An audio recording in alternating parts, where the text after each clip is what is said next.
ये story start होती है 9 सितंबर 1980 से, जब इंडियाना के एक छोटे से फार्म में एक लड़का हॉलैंड सैंडर्स पैदा हुआ। ये बच्चा अभी 5 साल का ही था कि उसके फादर इस दुनिया को छोड़ गए। अपनी फैमिली का ख्याल रखने के लिए सैंडर्स की माँ को बहुत मामूली सी नौकरियां करनी पड़ी, जैसे कि सिलाई का काम करना, कैनन फैक्ट्री में जॉब करना, जिसकी वजह से सैंडर्स को अपनी छोटी सी उम्र से ही अपने 2 छोटे बहन भाई का ख्याल रखना पड़ा। इसी वजह से सैंडर्स की कुकिंग का भी आगाज हो गया। रोज़ काम करने की वजह से आहिस्ता आहिस्ता सैंडर्स की कुकिंग स्किल्स काफ़ी इम्प्रूव हो गई। इसके साथ साथ सिर्फ 10 साल की ही उम्र में सैंडर्स ने एक फार्म में जॉब स्टार्ट कर दी, लेकिन कुछ देर के बाद ही उसे जॉब से निकाल दिया गया, क्योंकि वो अपना सारा टाइम एनिमल्स के साथ गुजार देता था और अपने असल काम की तरफ ज़्यादा अटेंशन नहीं देता था। उसकी माँ को जॉब जाने पे बहुत गुस्सा आया और सैंडर्स को बहुत डांटा और बुरा भला कहा, जिस पे सैंडर्स का दिल टूट गया और उसी दिन सैंडर्स ने कसम खा ली कि वो अपनी लाइफ में कामयाब होकर दिखाएगा।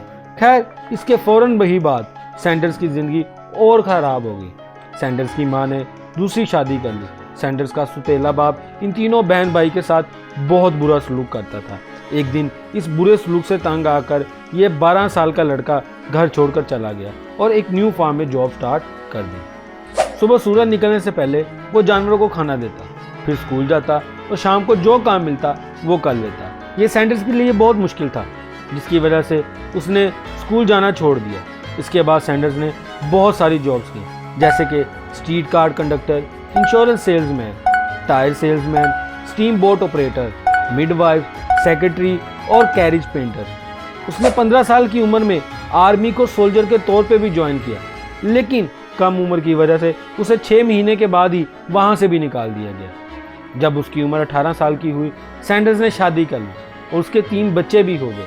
अब उसे अपनी फैमिली का भी ख्याल रखना था, जिसके लिए पैसे की ज़रूरत थी। उसने 2-3 जॉब स्टार्ट की, लेकिन वो इन जॉब्स पे भी बहुत बुरी तरह फेल हुआ। बार बार फेलियर की वजह से उसकी वाइफ अपने बच्चों के साथ लेकर अपने घर वापस चली गई। सैंडर्स उस टाइम पे बहुत परेशान हुआ। एक तो उसकी जॉब चली गई थी, दूसरा उसकी फैमिली भी उसे छोड़ चुकी थी।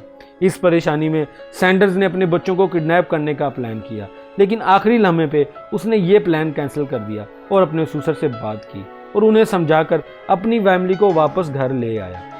लेकिन उसे क्या पता था कि एक और ट्रेजेडी उसका इंतजार कर रही थी।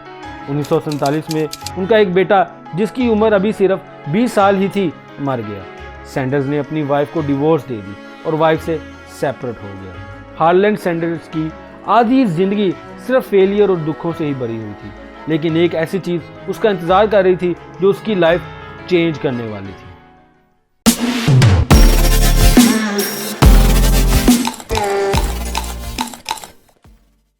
चालीस साल की उम्र में सैंडर्स को केंटकी में एक शेल गैस स्टेशन पे जॉब मिली।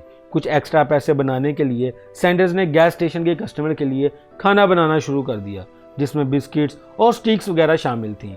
उस टाइम पे फ्राइड चिकन उसके मेन्यू में बिल्कुल भी शामिल नहीं था, क्योंकि उस टाइम पे इसे तैयार करने में 30 से 35 मिनट लग जाते थे और कस्टमर्स इतना इंतज़ार नहीं कर सकते थे। वो जानता था कि डीप फ्राइड चिकन को जल्दी पका सकते हैं, लेकिन इससे चिकन ने ड्राई हो जाना था और कहीं ना कहीं से कच्चा रहने का भी डर था। लेकिन फिर भी सैंडर्स कुछ ना कुछ न्यू ट्राई करता रहता था।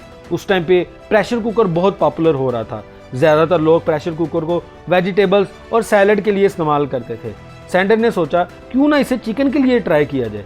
एक परफेक्ट प्रेशर, टाइम, फैट और फिल्ट्रेशन को सेट करने में बहुत टाइम लगा, जिससे सैंडर ने चिकन को सिर्फ 8 मिनट में पका लिया।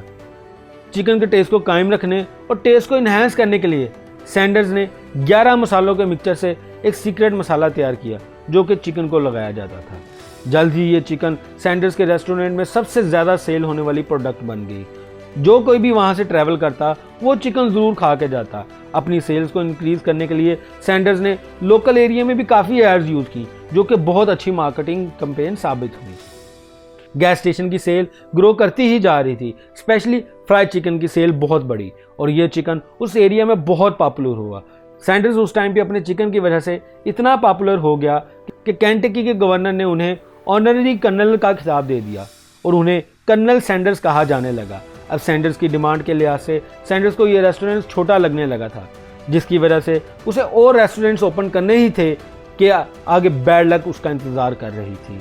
1939 में सैंडर्स के रेस्टोरेंट में आग लग गई और जब सैंडर्स अपना रेस्टोरेंट दोबारा बना रहा था तो वर्ल्ड वॉर 2 स्टार्ट होगी। इसका मतलब है कि अब गैस स्टेशन के पास से गुजरने वाले टूरिस्ट और ट्रैवलर्स बहुत कम हो गए थे, जो कि सैंडर्स के मेन कस्टमर्स थे। उसे मजबूरन ये रेस्टोरेंट बेचना पड़ा, लेकिन फिर भी उसने हार न मानी।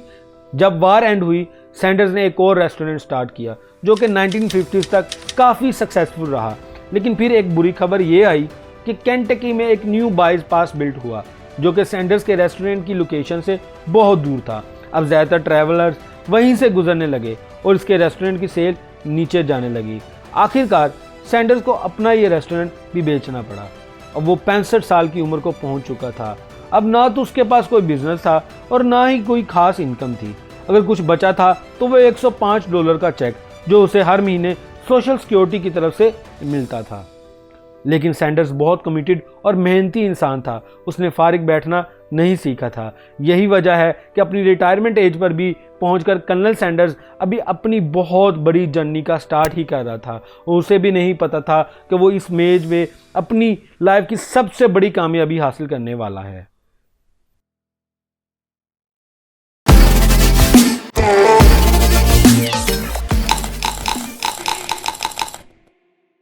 सैंडर्स ने सोचा कि कैसा होगा अगर वो अपने रेस्टोरेंट में फूल सेल करने की बजाय फ्रेंचाइज ही सेल करना शुरू कर दे। उसने सोचा दूसरे रेस्टोरेंट्स इसके फ्राइड चिकन को सेल करें और उसे हर चिकन में से 4 सेंट्स मिल जाएं तो कैसा होगा। सैंडर्स ने कुछ प्रेशर कुकर अपनी कार में रखे और साथ में अपना सीक्रेट मसाला लिया और अपनी गाड़ी पे निकल पड़ा। उसका मेन मकसद पूरे यूएसए में घूमकर अपने लिए पोटेंशियल फ्रेंचाइजी रेस्टोरेंट्स ढूंढना था। लेकिन ये बहुत आसान नहीं था। उसे अपनी कार में ही रहना पड़ता था और उसकी लाइफ बहुत एग्जॉस्टेड हो गई थी। वो डिफरेंट रेस्टोरेंट में जाता, वहाँ के एम्प्लॉयज़ के लिए अपना चिकन कुक करता। अगर उन्हें पसंद आता तो वहाँ कुछ दिन रुक जाता और उनके कस्टमर्स को चिकन टेस्ट करवाता।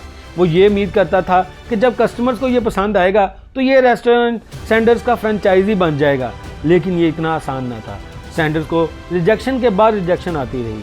उसे अपना पहला फ्रेंचाइजी मिलने से पहले 1009 दफ़ा रिजेक्शन का सामना करना पड़ा। आप सोचें कि 66 साल की उम्र में 1000 बार रिजेक्ट होना कैसा लगता होगा। लेकिन सैंडर्स रुका नहीं। उसकी पहली फ्रेंचाइज 1952 में आई जब पीट हार्मन ने सैंडर्स के फ्राइड चिकन को सेल करना शुरू किया। हार्मन ऑलरेडी एक चेन ऑफ रेस्टोरेंट्स का मालिक था। फ्राइड चिकन को सेल करने से उसकी सेल पहले ही साल ट्रिपल हो गई। दरअसल ये हार्मन ही था जिसने ये फ्रेज बोला था, फिंगर लिकिंग गुड, जो कि आज के टाइम पे भी KFC का स्लोगन है। कुछ ही सालों में सब कुछ बदल गया। सैंडर्स को अब कहीं जाने की ज़रूरत नहीं थी, बल्कि फ्रेंचाइजीज खुद सैंडर्स के पास आते थे और बहुत जल्दी सैंडर्स का फ्राइड चिकन पूरे यूएसए में फैल गया। मगर सैंडर्स ने अपनी एग्जैक्ट रेसिपी किसी भी फ्रेंचाइजी से शेयर नहीं की थी। उसे लगता था कंपेटिटर्स इसे कॉपी कर लेंगे, इसी वजह से वो मसाला लगा हुआ चिकन ही बेचता था। 1966 में सैंडर्स के पास 600 फ्रेंचाइजी थे जो यूएसए और कनाडा में काम कर रहे थे। अब इसकी कंपनी की वर्थ $1 मिलियन तक पहुंच चुकी थी। अगले 2 सालों में ये नंबर 900 आउटलेट्स पर पहुंच गया, जो कि यूके और जापान में भी थी। अब ये चिकन इंटरनेशनली बहुत पॉपुलर हो चुका था। सैंडर्स को फाइनली सक्सेस भी मिल चुकी थी और वो फाइनेंशियली बहुत अच्छा हो गया था। लेकिन ये स्टोरी यहाँ ख़त्म नहीं होती।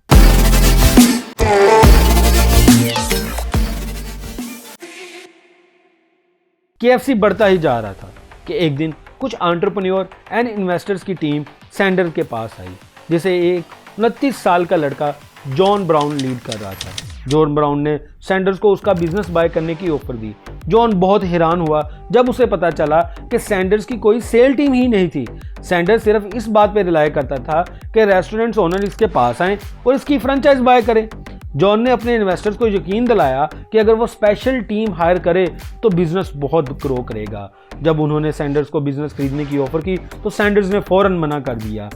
लेकिन जॉन ने हार ना मानी। जॉन ने सैंडर्स को $2 मिलियन की ऑफर दी और ये प्रॉमिस किया कि वो सैंडर्स की रेसिपी को चेंज नहीं करेगा।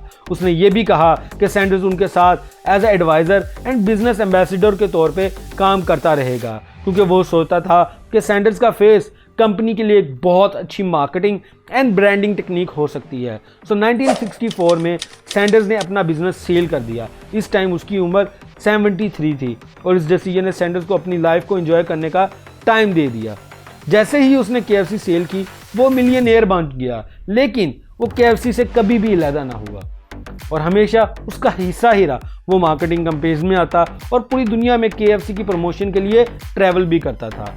इसी के साथ साथ जॉन, जिसने बिजनेस खरीदा था, उसने KFC का स्ट्रक्चर चेंज किया, जिसने KFC को बहुत ग्रो किया। लेकिन 1971 में जॉन ने एक बहुत बड़ी फूड कंपनी को KFC सेल कर दी। ये टाइम था जब सब कुछ बदलना शुरू हो गया।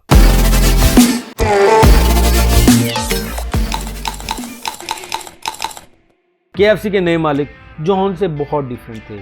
उन्होंने सैंडर्स की दी हुई रेसिपी को चेंज कर दिया, जैसे कि उन्होंने वो ग्रेवी ऐड कर दी जो बनाने में सस्ती और इजीली मिल सकती थी। उनका ये मानना था कि कर्नल की ग्रेवी अच्छी तो है, लेकिन उसे बनाने के लिए बंदे को ट्रेन होना चाहिए। KFC स्पीड से एक्सपेंड कर रही थी और वो चाह रहे थे कि आम सा बंदा भी कुकिंग कर ले, और उन्होंने रेसिपी चेंज कर दी। लेकिन मसला ये था कि कर्नल सैंडर्स अभी भी डिफरेंट KFC में जाकर food quality and taste try करते रहते थे।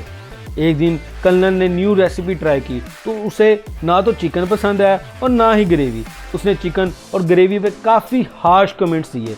उसके कमेंट्स इतने हार्श थे कि 1978 में KFC ने कर्नल सैंडर्स पे लाइबल का केस कर दिया, लेकिन बाद में ये केस ख़त्म कर दिया गया। अब सैंडर्स KFC में की जाने वाली चेंजेस से इतना नाखुश था कि उसने अपनी वाइफ के नेम से KFC का कंपीटिंग रेस्टोरेंट ओपन कर दिया, Claudia Sanders colonel lady dinner house, जिससे KFC ने सैंडर्स को सू कर दिया। यानी KFC के न्यू ओनर कंपनी के ही फाउंडर को सू कर रहे थे और ये कंपनी की कॉपी करने और साथ में अपनी ब्रांडिंग को ही यूज़ करते हुए कंपीटिंग बिजनेस शुरू करने का केस था। इसके मुकाबले में सैंडर्स ने KFC के न्यू ओनर्स को एक सेपरेट केस में सू कर दिया कि वो इसकी पिक्चर और इमेजेस को उन प्रोडक्ट्स के लिए प्रमोट कर रहे हैं जो कि उसने कभी बनाए ही नहीं। सैंडर्स ने अपने इमेज के नुकसान के लिए $122 मिलियन की डिमांड की। आखिरकार उन्होंने आपस में सेटलमेंट कर ली और सैंडर्स को $1 मिलियन पे किया गया। साथ में उसे अपने रेस्टोरेंट का नाम चेंज करना पड़ा, जिसका नाम रखा गया क्लॉडिया सैंडर्स डिनर हाउस। आज भी रेस्टोरेंट कर्नल सैंडर्स की वही ओरिजिनल रेसिपी सेल कर रहा है।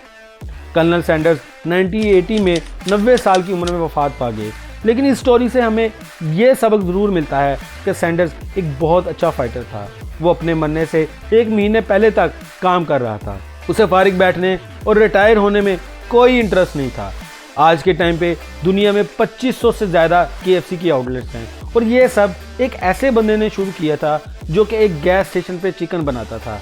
बहुत सी मुश्किलात, रिजेक्शन और फेलियर के बावजूद सैंडर्स ने हार ना मानी और वो मेहनत करता रहा। 65 साल की उम्र में न्यू बिजनेस स्टार्ट किया और 74 साल की उम्र में मिलियनेयर बन गया। कि हर किसी को याद रखना चाहिए कि हर फेलियर बेहतरी की तरफ पहला कदम हो सकता है।